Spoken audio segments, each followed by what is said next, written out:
Parlant des résolutions qui ont été arrêtées par les chefs d'État de l'Union africaine, moi honnêtement je m'en félicite d'abord parce qu'ils ont soutenu les décisions qui ont été prises par leurs pairs des États de l'Afrique de l'Est et surtout en matière de repousser à plus tard les élections d'une part, mais aussi à la demande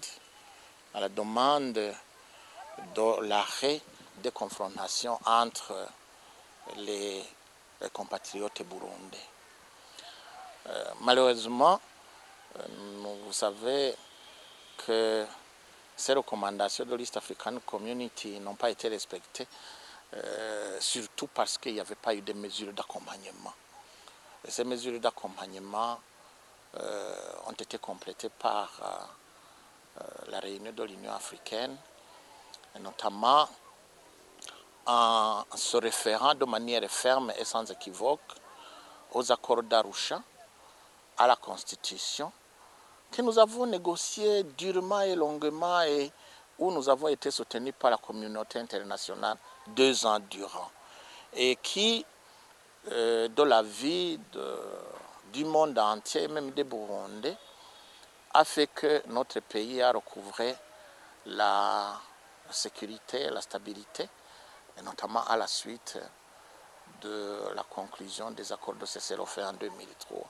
Cela est d'une importance capitale parce que cela va nous permettre de résoudre le problème clé qui est lié au 3e mandat du chef de l'État et qui est même lié, si vous voulez, à la nécessité d'organiser des élections transparentes dans la sécurité et des élections démocratiques comme cela est recommandé par la Constitution. C'est très important qu'on garde cette référence là-bas. Deuxièmement, ils se sont engagés à appuyer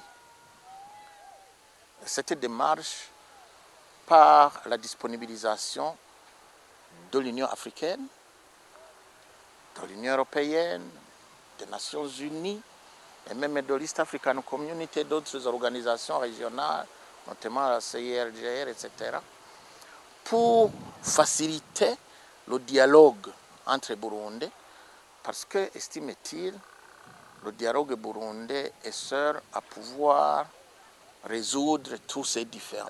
Par ailleurs, ils ont aussi recommandé à ce que la sécurité soit rétablie ici. Comment rétablir la sécurité? C'est que des experts internationaux soient disponibilisés pour venir assister au désarmement des jeunes armés.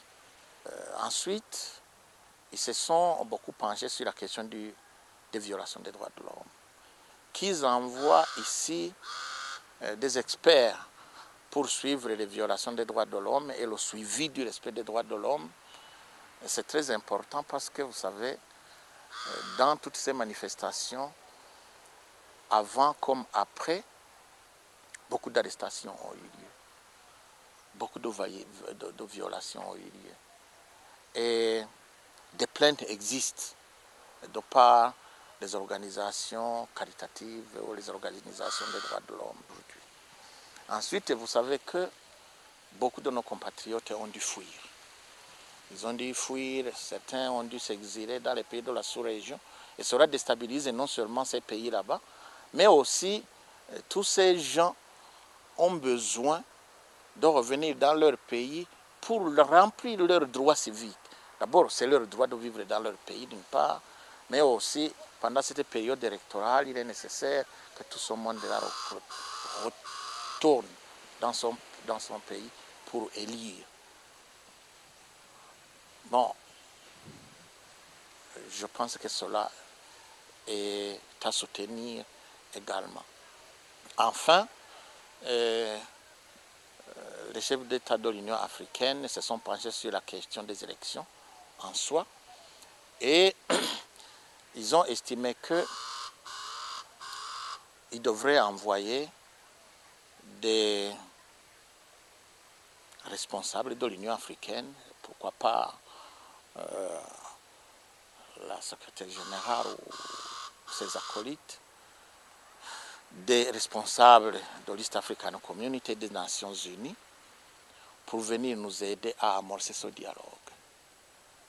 C'est ça que moi j'appelle des mesures de mise en application qui, de mon point de vue, devraient aboutir à la mise en place de ce processus de dialogue qui est fixé à démarrer au plus tard dans une semaine et qui doit avoir produit des résultats dans 2 semaines, 2 semaines plus tard. Je considère qu'il s'agit d'une démarche qui vient compléter et appuyer les mesures qui ont été prises par les chefs d'État de l'East African Community pour aller de l'avant, donc pour rendre opérationnelles toutes ces décisions des chefs d'État de l'East African Community et d'autres mesures qui ont été prises par les chefs d'État de l'Union africaine.